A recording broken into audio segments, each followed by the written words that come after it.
On tonight's episode, we talk about the Beanie Bubble, the new Apple movie with Zach Galifianakis and Elizabeth Banks. And other pop culture news from the week.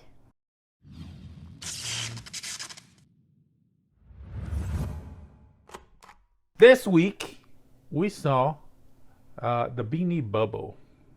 Apple movies, Apple films, whatever they call. It's on Apple TV. It's on Apple TV. Yeah. Apple TV Plus. About the actual true story about the Beanie Bubble. Actually tells the story, the characters of before and a little bit after. Yeah, I guess at the end it tells a little bit after. For those who don't know or never heard or lived under a rock, or lived outside of the U.S., I guess. I actually never heard of this story out of here, even though the movie referenced other places. It did expand a little bit outside of the U.S., but it was mostly, like an American company, an American phenomenon. Yeah. So if you don't know the story of the Beanie Bubble, let's hear on first hand, because you were alive. I was alive. I was a child and I owned a Beanie Babies. So by the 1990s, this company called Ty, spelled T-Y, started selling these really adorable little like stuffed animals called Beanie Babies. So they were little, they were kind of understuffed, they were full of beans, they were just like really cute and cozy to hold. They had little heart-shaped tags on them with the animal's name and their birth date and stuff like that. Very quickly, they went from becoming kind of a popular children's toy. It was like $5 for a Beanie Baby, like $5 to $10 depending on the one. And then it exploded. It became this huge collector's item for adults, and adults were going crazy. I remember like toy stores getting sold out, and like there were particular Beanie Babies with like either like something, particular like color, or like the fur color, the eye color, or like the name on the tag that would sell out quickly. I remember going to flea markets and like old ladies glaring at my sister and I, who were like children, and we're like, oh, look at the Beanie Babies. And like these adults shoving us out of the way to get the Beanie Babies. McDonald's released, they had a Happy Meal toy version that also became incredibly like desired and sought after. So people were, I had a friend who, my friend's mom had like one Beanie Baby just kind of sat on her dashboard in her car, and this lady once offered her like $50 for it.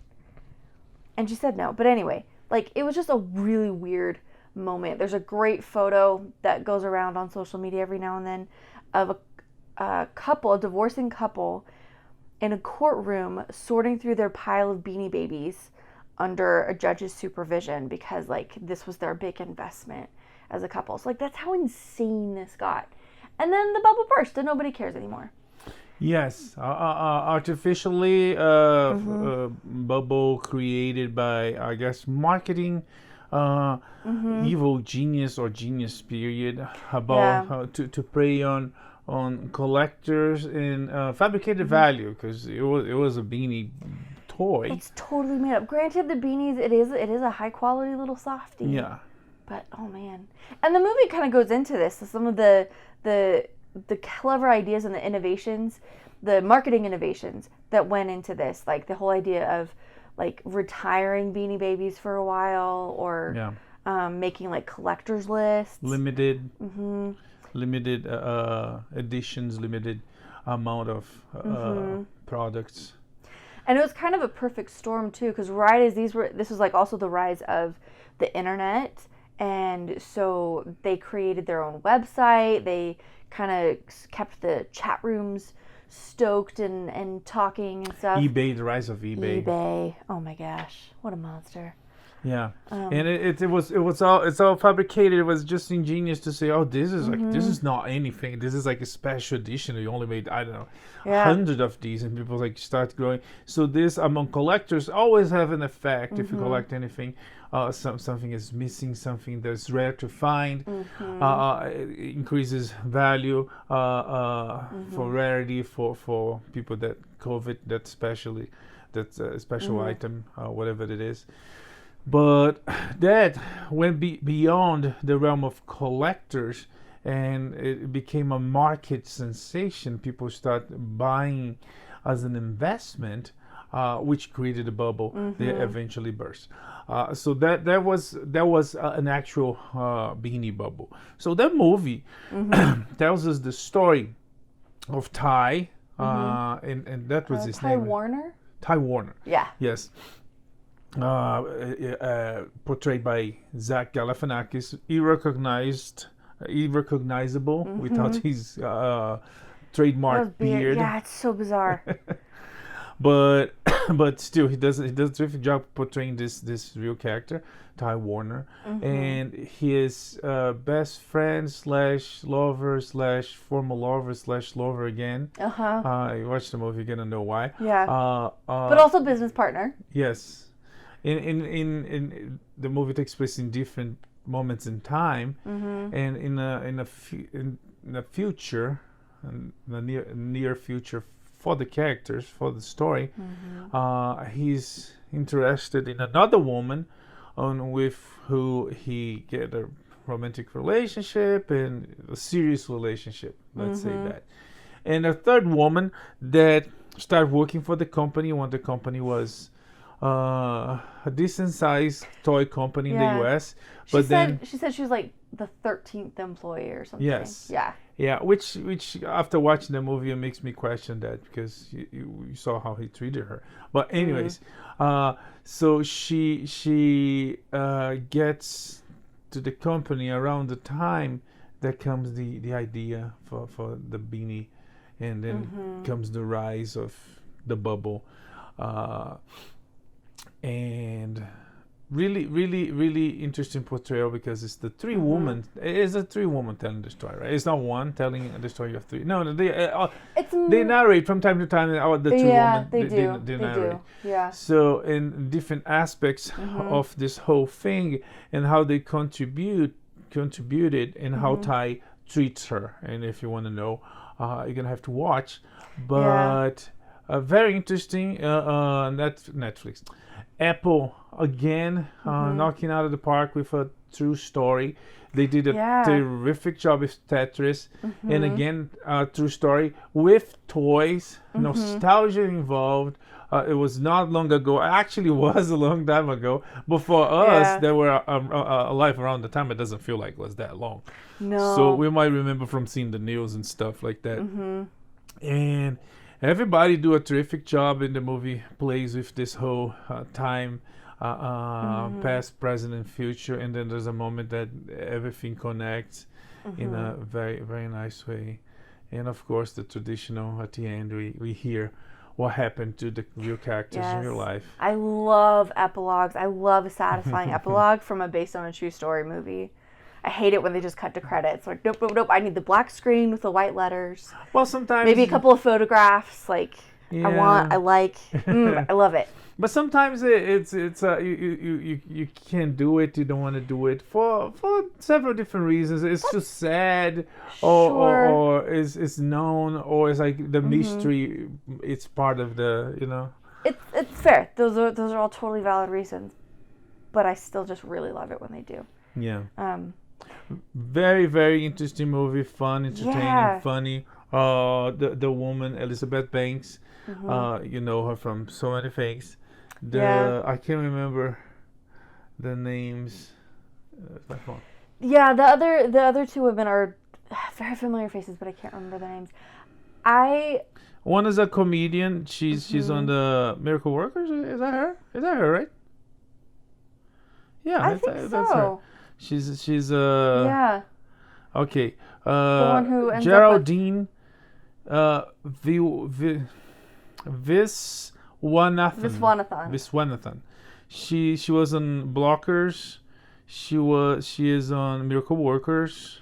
There was one that 7 Days, I think, is one that everybody was talking about. The package.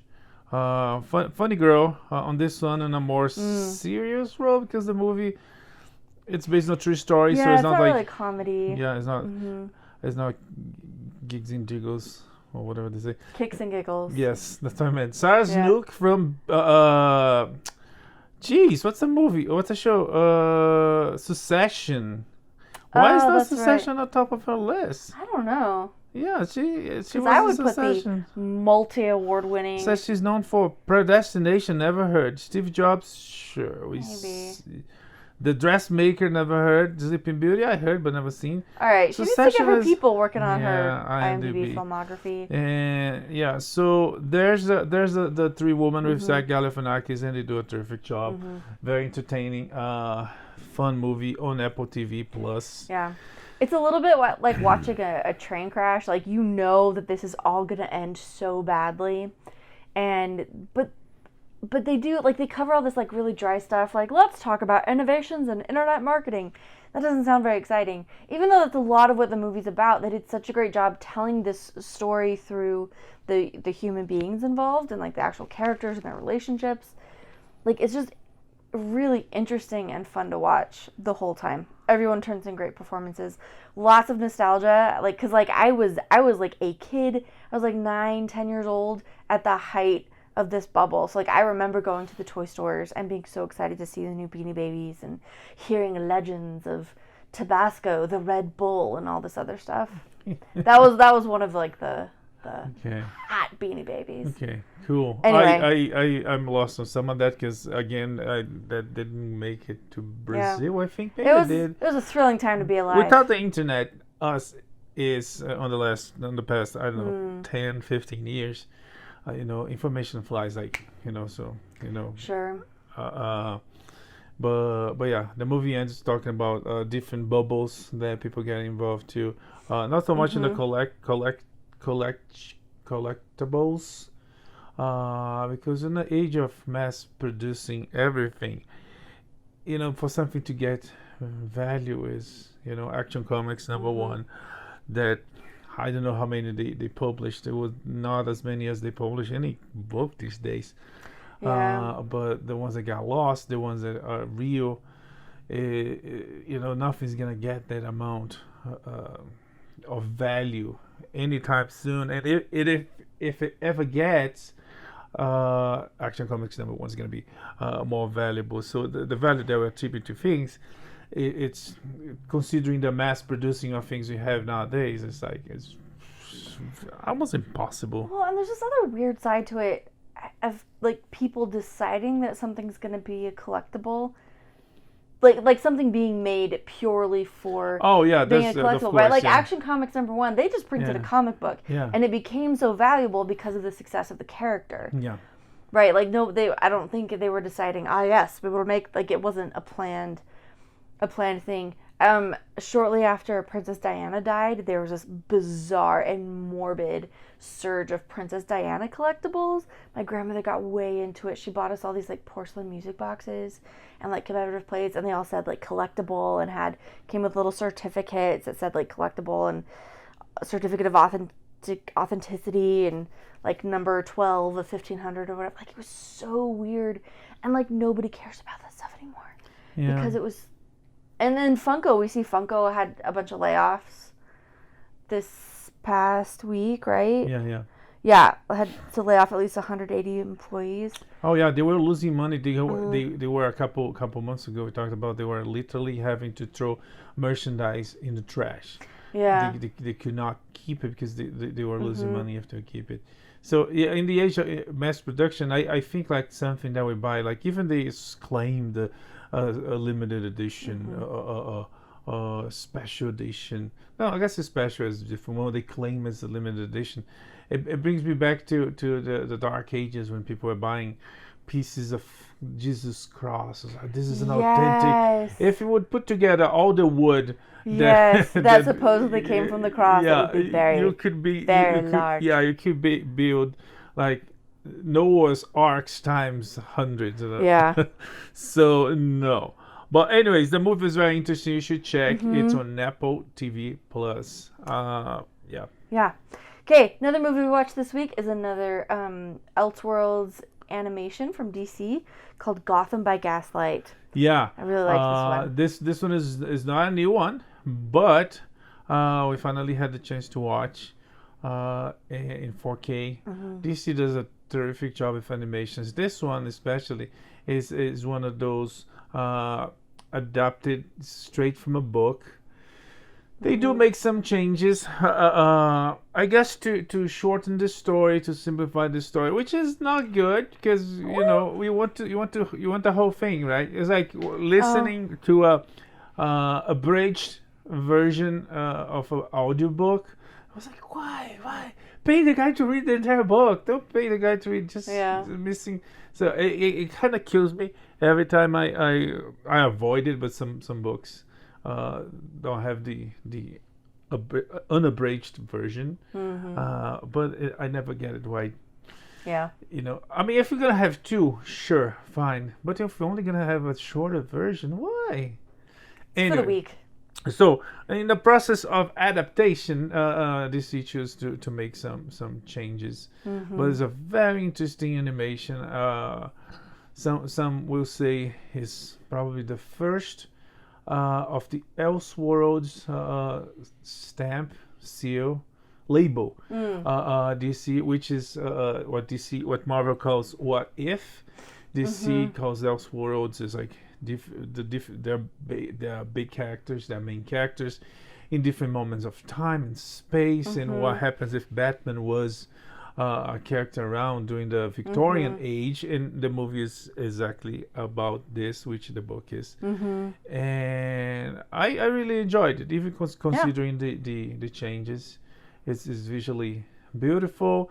It has all cool nods, references, and inspirations by Sherlock Holmes, Jack the Ripper, Houdini, what else? Jekyll and Hyde, and of course with Batman, Catwoman, Two-Face, Gordon and Harvey Bullock, and Gotham, that is alone a source for stories. Sassy Alfred. Yeah, even the Reubens pop up. Yeah, it's cool. I liked it. It's always when you do Elseworlds, you have the or what ifs. You have the liberty to explore the characters in different ways. With freedom that if you're gonna do Flashpoint, do Flashpoint. If you're changing, the drill. Yeah, anybody who's watched this or listened to this before knows what Short and we are sweet. talking about. It's available. I think it's available on Max. Probably. It's a DC property. If not, you can stream by rent on any streaming platforms. Batman, Gotham by Gaslight. It's good stuff. Speaking of other good things, we finished season 2 of Good Omens. Yes. Starring David Tennant and Michael Sheen. Another comic book property. I mean, from a comic book author, Neil Gaiman, that usually does a really good job on everything he does. Yeah, he has a distinct brand. He has a distinct style. Like, you can spot Neil Gaiman from a mile away. But it's very good. I think it works well. Yeah. Well, he's versatile. He does Sure. He does Sandman, which is big, is his biggest property. And you have Lucifer, who honestly, even in the books, I was like, but it grows on you. It's like it kind of like branches off Sandman, because there's But this one, well, this is season 2, and I can't remember who has this. Is this Netflix? Amazon Prime. Okay.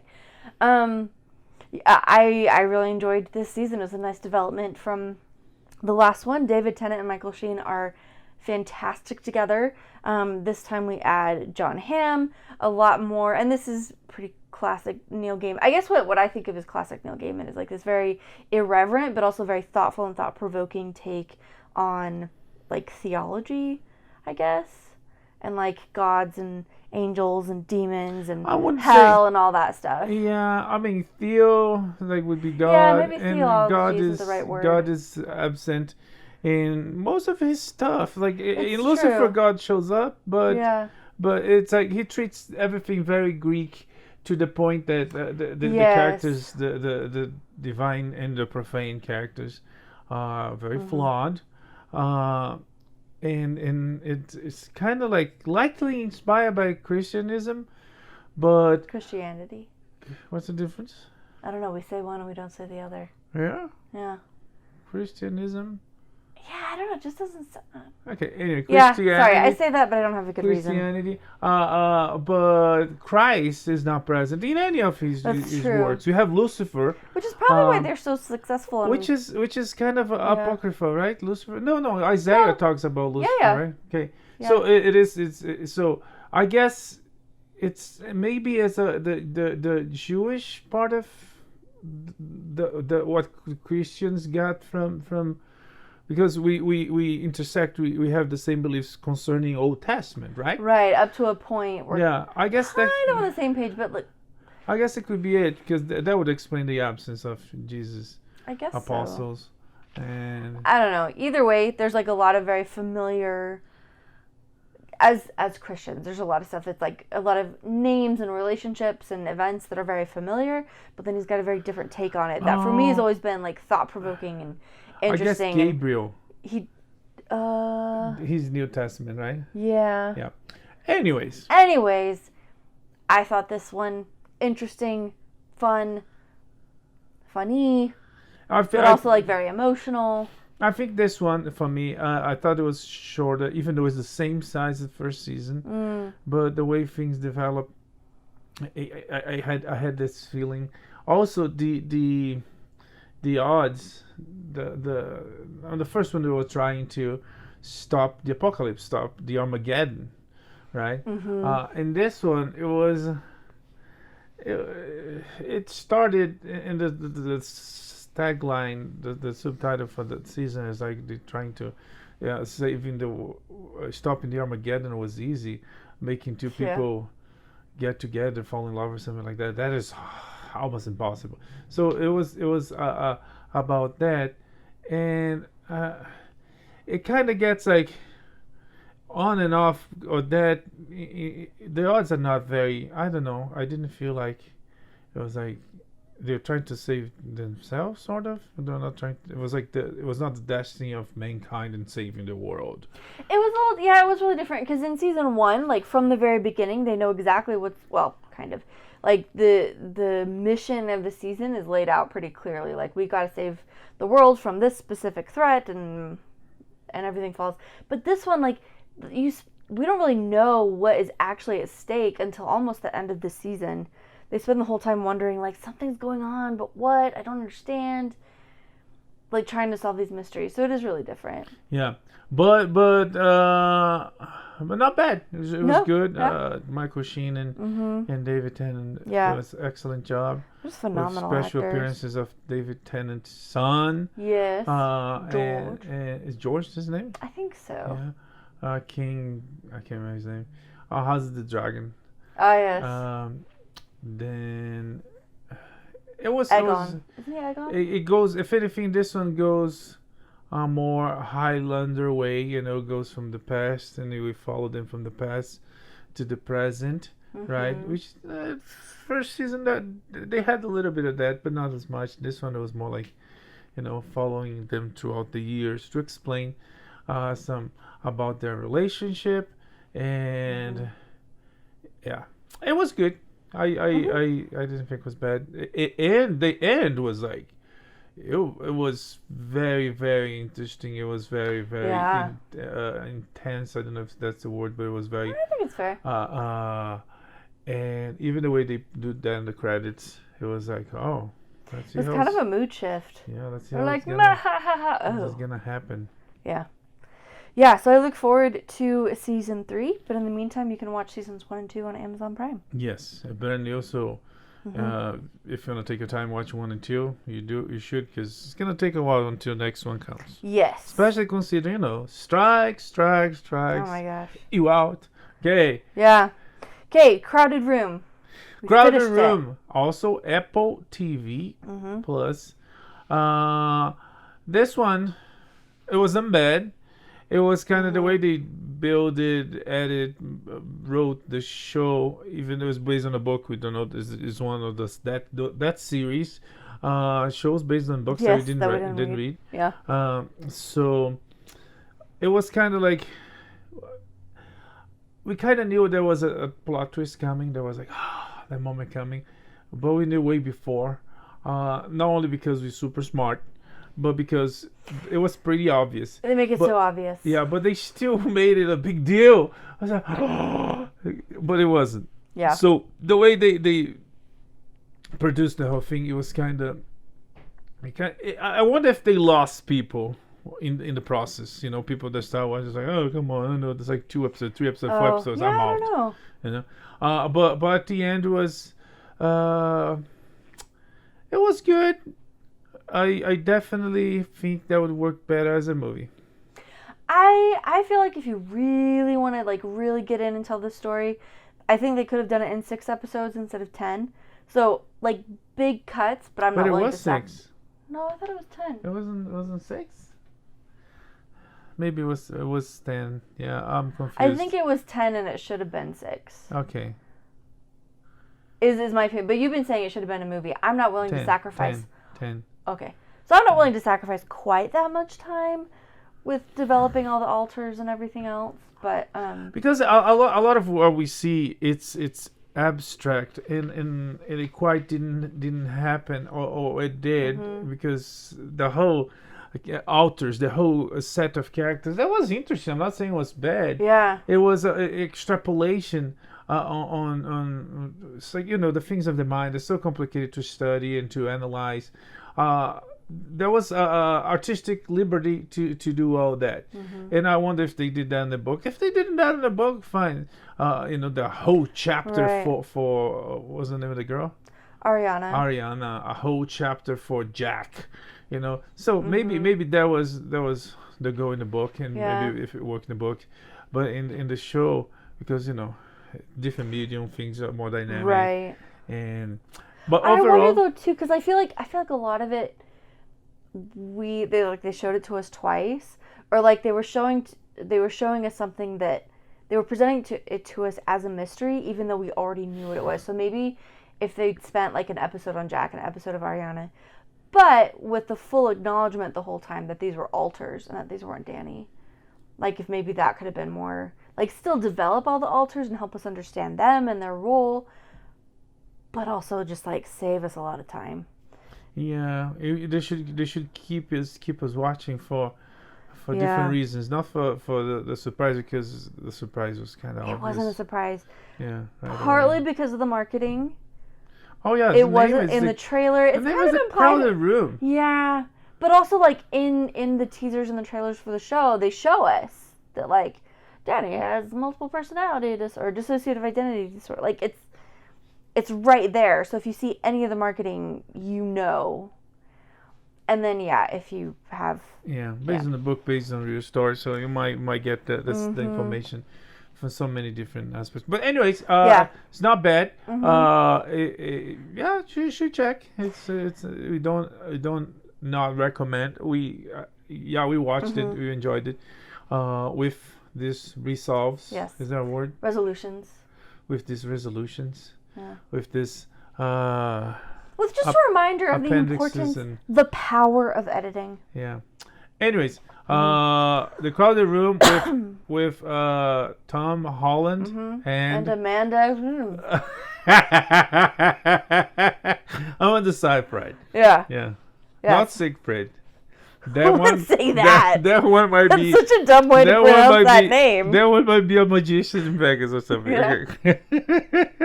Anyway, Amanda and Tom, golly gee. Okay, The Witcher, Season 3, the grand finale of Henry Cavill's time. Second part of Season 3. Yeah. The knocked out of the park. It got number 1 on Netflix, right? You're going to talk about that eventually. But it had a great audiences, great ratings.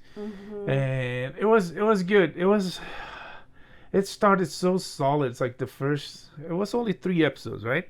3 or 4. The second part, yeah. And the 3 episodes is like intense, it's action, you know. It's basically the Game of Thrones, HBO Game of Thrones formula.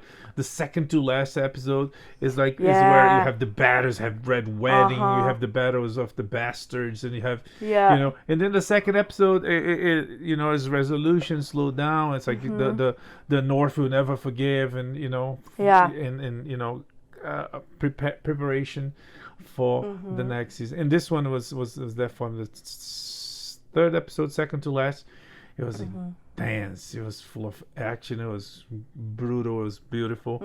And then on the second two others, there's resolution. There's like recovering from the battles, healing wounds. Yeah, picking up the pieces, and as it were, establishing mysteries and plots for the next season. Yeah, and it was bittersweet because the way the character, the Witcher, if you watch, or if you follow, he's a father figure, even a father to Ciri. Ciri? Is that? Yeah, Cirilla. They call her Ciri. Ciri. Wait, my phone's not gonna. I know. It's funny because I was listening to something on the car, and someone called Siri, and the person told Siri to do something. Yeah. And my phone started doing it. It's like stop. Anyways, so it was bittersweet because this relationship with father and daughter, also the mother and wife, it was split. So the series end with the three characters out in the wind, separated, and especially Cavill, his last scene as he's walking toward the light to go save his daughter, to go and it ends. That will continue with a different actor, and his work put it on it is that Geralt will never find serious. He's kind of like yeah, it hurts a little bit. Yeah. And I do not envy Liam Hemsworth. I mean, he's walking onto a great show that has to be so much fun to make, but he's filling big shoes. Like that's and you know what they say about big shoes? Yeah, they're hard to fill. Big socks. Yep. Yes. Big socks, big footprints. Yes. Lots of bigness. Anyway, well, good luck to him. But they ended it really strong. For me, the first season was incredible. The second season, I kind of lost interest. But this third season was just like stellar and riveting from beginning to end. And these last few episodes were no exception. The Witcher's available on Netflix, all 3 seasons. And who knows what comes next? We'll see. Yeah, we will. Okay, last thing we watched this week, Invincible, Adam Eve. So this is a one shot movie. It was long enough, right? Movie. The origin story of Atom Eve. And she's a character on the Invincible show. So which is on Amazon, right? Yes, Amazon Prime. And you got to see her backstory, her origin story, as I said. And it was the Invincible show. It was fun, well produced, with the style of animation, the same style of animation they use on Invincible, and the storytelling, straight from the books, by what's this book?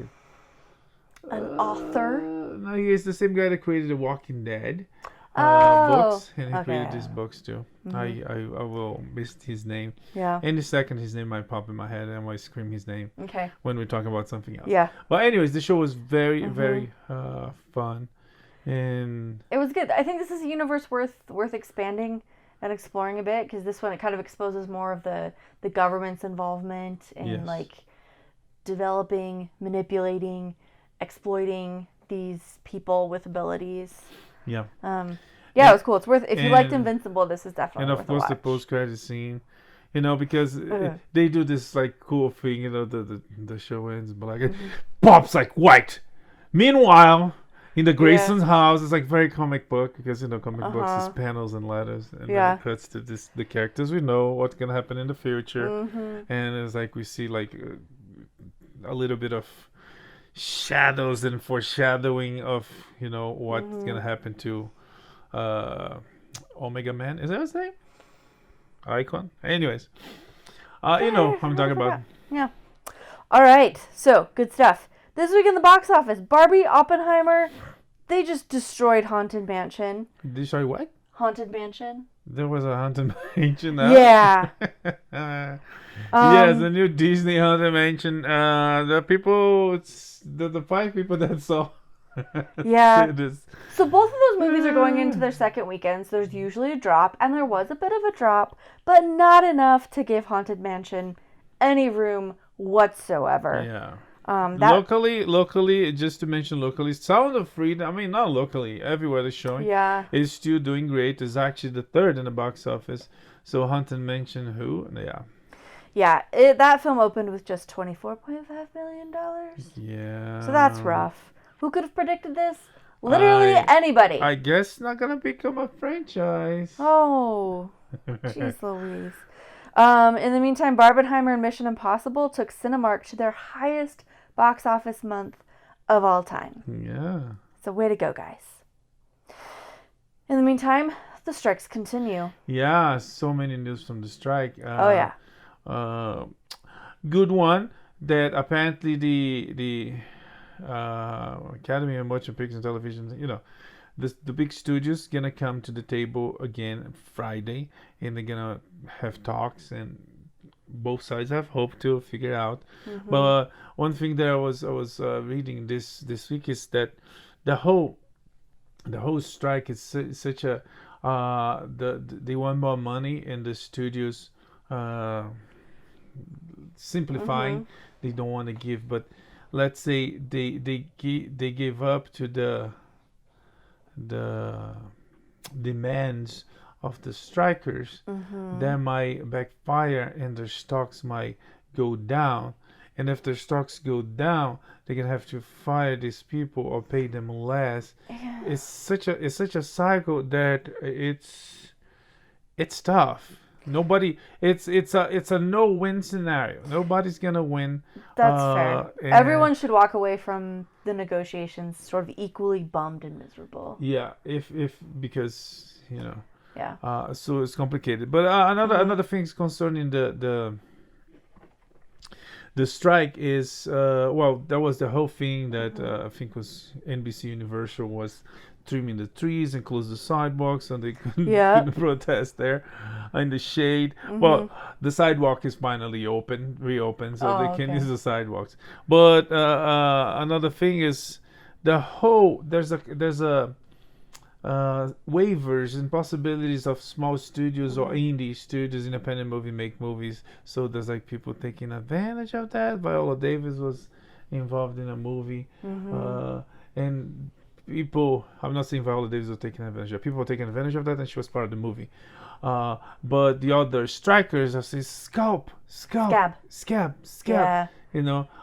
Saying that the feelings got heated, and there was this whole mess. But on the bright side, there are a slew of spectacularly successful Hollywood personalities who are donating a lot to help support the SAG-AFTRA members on their strikes, including Dwayne "The Rock" Johnson, who apparently gave like one of the biggest donations they've ever gotten.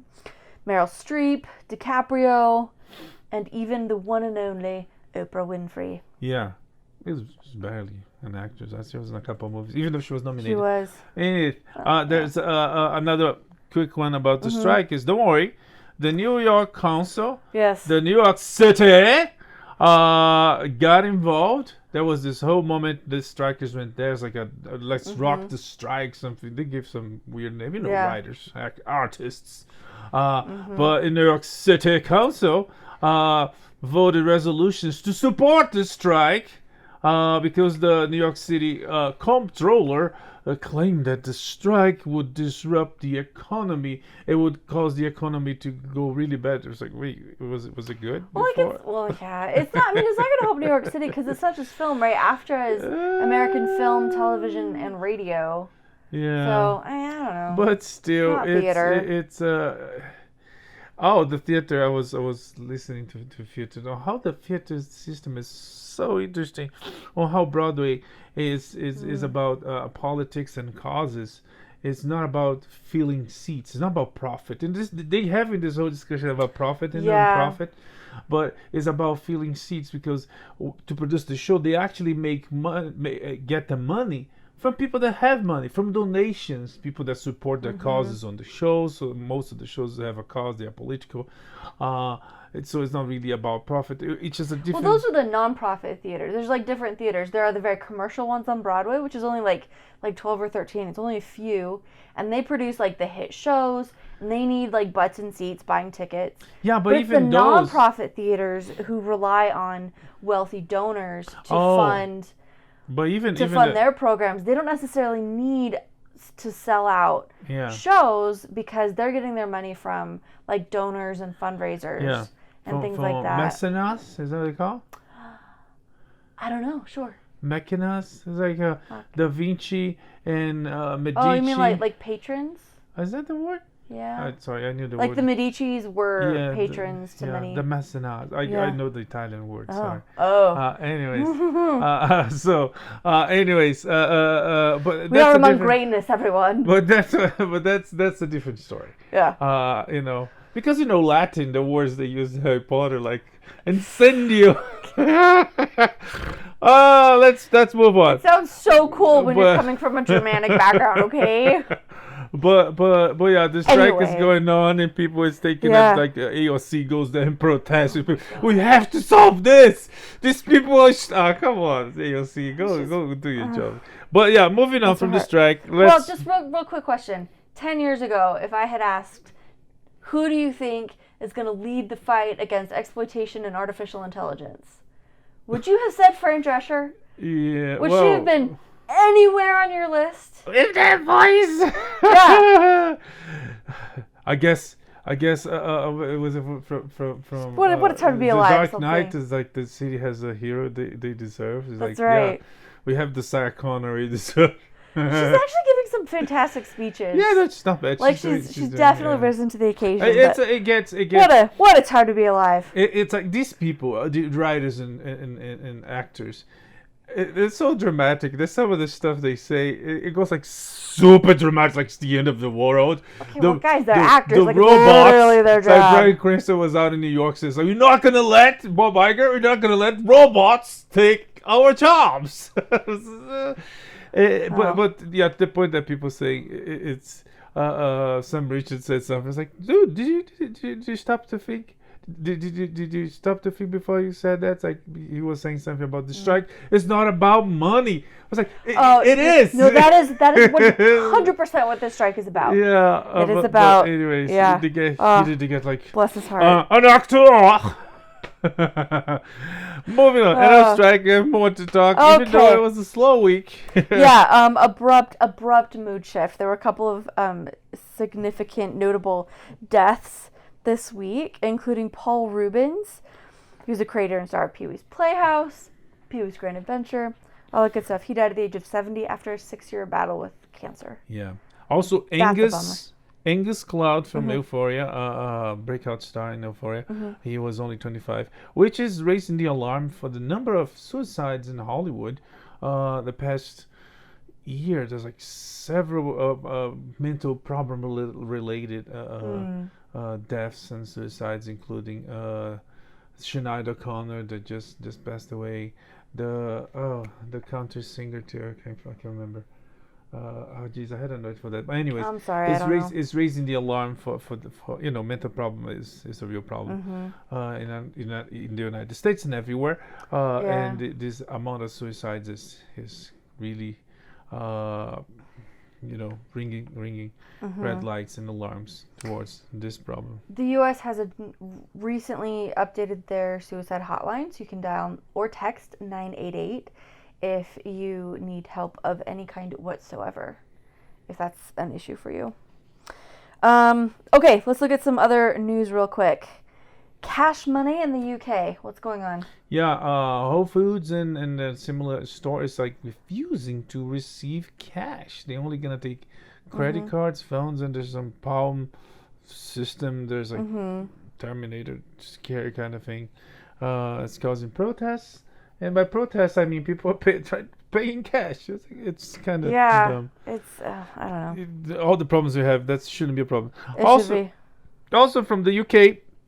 Cineworld, the owner company from Regal Cinemas, emerged from bankruptcy following slight or big or medium restructuring. Yeah. So yeah.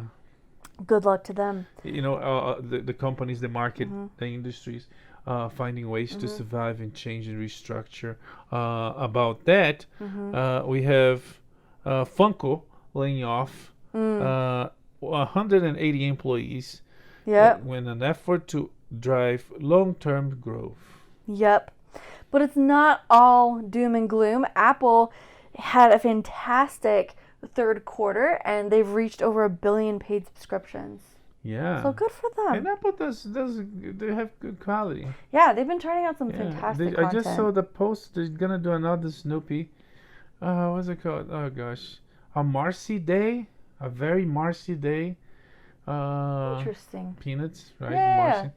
Marcy. So yeah, they're putting out good stuff. I'm not saying that good. I didn't see it, but everything else they've been doing has been good.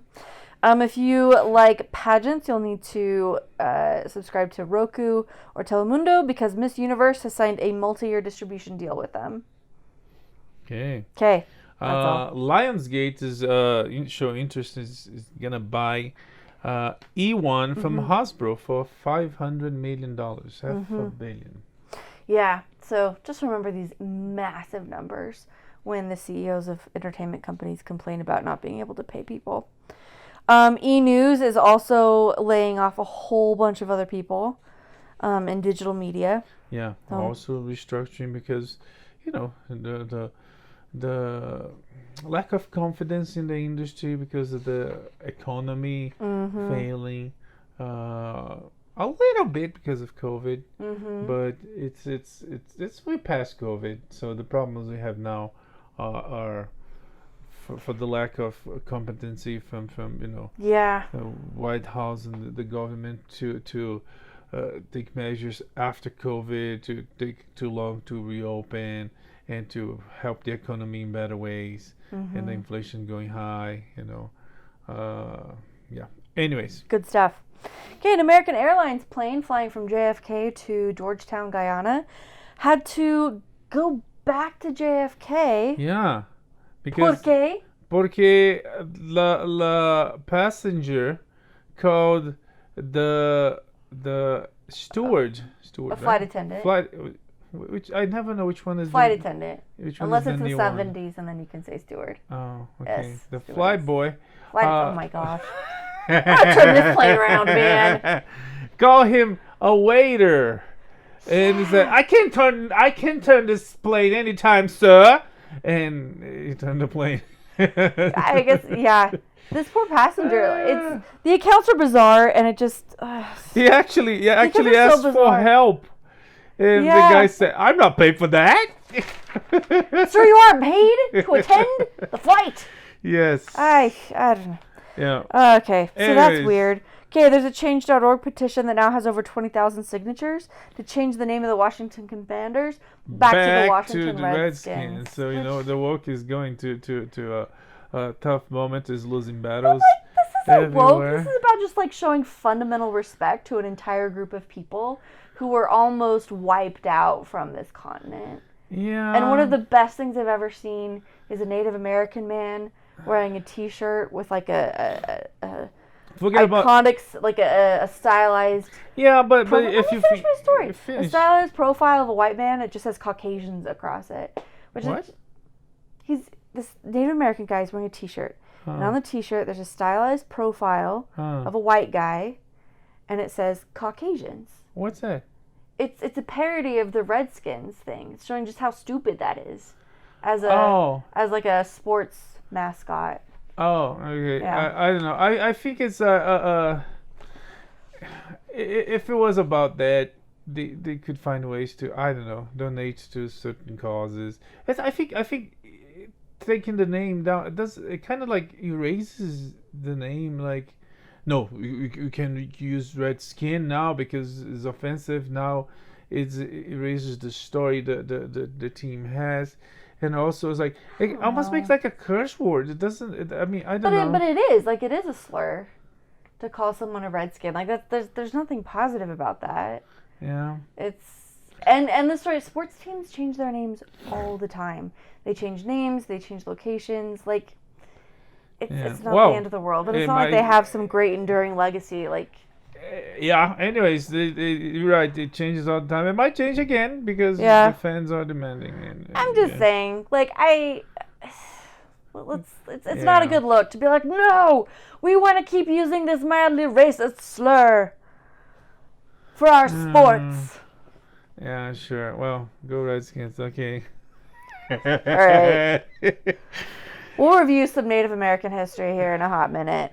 But anyway, everything's going great for the WWE. Yeah, right they made a lot of money. The second quarter, the revenue expectation was 410 million. So, hey, who are these writers or actors when you have the flair of the man and woman of WWE? Mm-hmm. Okay, we're going on a journey. Like, sad news, happy news, sad news. So we're back to the bummer now. Jonathan Majors, his domestic violence trial has been delayed to September. But don't worry, he's going to be on Loki season 2. We saw the trailer, and there's a lot of time travel and a lot of timelines and crazy things. And including Jonathan Majors. And Riddleston and what's his book? The Asian guy. Ke Huy Quan. Yeah, he's Chinese. And Owen Wilson. Yeah. He's Chinese? He's not American? No.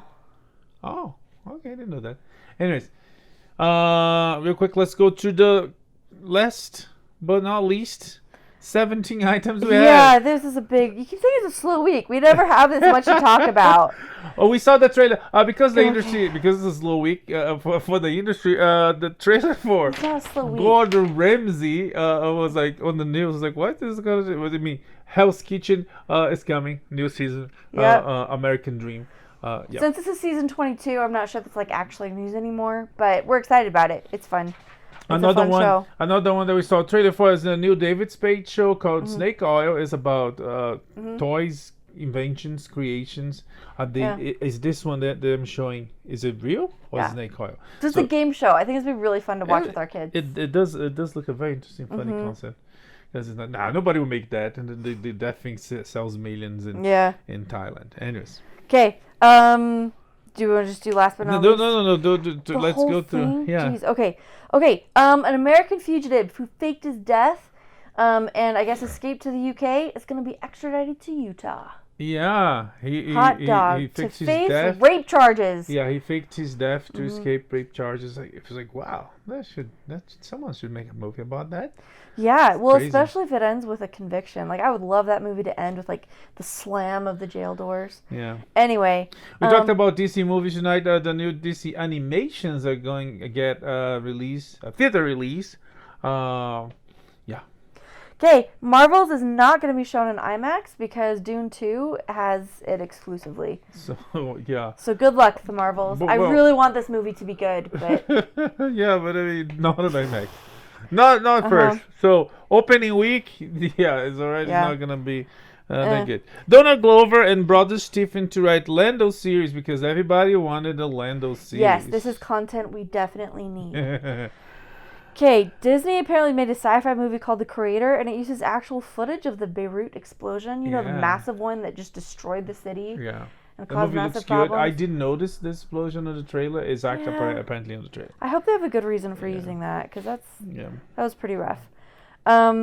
Rolling Stone ranked Zack Snyder's Justice League as the greatest CBM of all time. What's CBM? Yeah, comic book movie. Oh, yeah. Yeah, no comment there, but sure. Okay. Facts, man. Yeah, Rolling Stone is you might agree with us that's a fact, but Rolling Stone, they hit and miss. It is really hit or miss. Warner Brothers Discovery lost 1.8 million subscribers as they moved over to the change to Max. Incidentally, maybe related, there were some layoffs among communications and publicity staffers. Yeah. At HBO. So, good luck, guys. The Righteous Gemstones season 3 finale got a 9% up on the season finale compared to the premiere last June. And it was a good finale. It was such a good ending. Season, yeah. It was a good season. It was such a good ending. There's like, where are they gonna go from there? The family got bigger, and it ended happily. It's I think it needs to quit while they're ahead. And or maybe not. Maybe there's more room for car pranks and church pranks. Not all doom and gloom at Discovery. Jason Momoa hosted Shark Week this year, and it got their highest ratings in 3 years. Yeah. Yay. Also, on that same note, there's an Animal Planet show called River Monsters, and they had to end it because Jeremy Wade, the host, caught all the freshwater fish species, and there are no more species for him to show. Yep. On the show. Same thing happened with Mike Rowe and Dirty Jobs. They ran out of Dirty Jobs. Yep. Oh, wow. They ran out of Dirty Jobs to feature. Bobby's coming to stream on Max in the fall, and David Zaslav is talking about traditional window, meaning traditional like time window. of theater. Yes. Yeah. Bad Boys 4 and Venom 3 are coming to theaters next summer. Yeah. But Beyond the Spider-Verse, Kraven the Hunter, they both had to be delayed because of the strike. Yeah, a series of whys, right? Why Venom 3? Yes. Why delay Spider-Verse, which is the biggest money maker for the company? That makes no sense. Yeah. Disenchantment, you know the show. It's on Netflix. Is ending after season 5. Which we mentioned before, The Witcher season 3. It's debuted at the #1 spot on Netflix, which is well deserved. Yeah. Hell's Kitchen, we talked about it. It came up from a new teaser. Sirius XM to launch a channel dedicated to Friars Club hosts. Roast. What did I say? You said host. Sure. Featuring never before footage, so funny stuff coming exclusive to Sirius XM. Yeah, so next time you rent a car, check it out. And in lovely happy news, Taylor Swift is giving all of the truck drivers from the Eras Tour a $100,000 bonus. Given the size of this tour, there are 50 truck drivers, so this is a $5 million commitment. She's also giving bonuses to a lot of the other people involved in this massive. This is turning out to be like $1 billion tour, in terms of revenue. This is a huge thing. She's besides talent, she does have a really good PR marketing. Apparently, one of her shows caused Trimmer equivalent to a 1.2 earthquake, 2.3 in Seattle. Come on, but anyways, it works. It wasn't her who said it. It was a seismologist. Sure, so we're like, oh wait, look at our seismographs. Sure. Yeah. Okay. Anyways, it's science, man. Anyway, that's it for this week. Don't anger the Swifties. We come back next week with more pop culture news and entertainment. May the force be with you. Live long and prosper. Bye. Bye.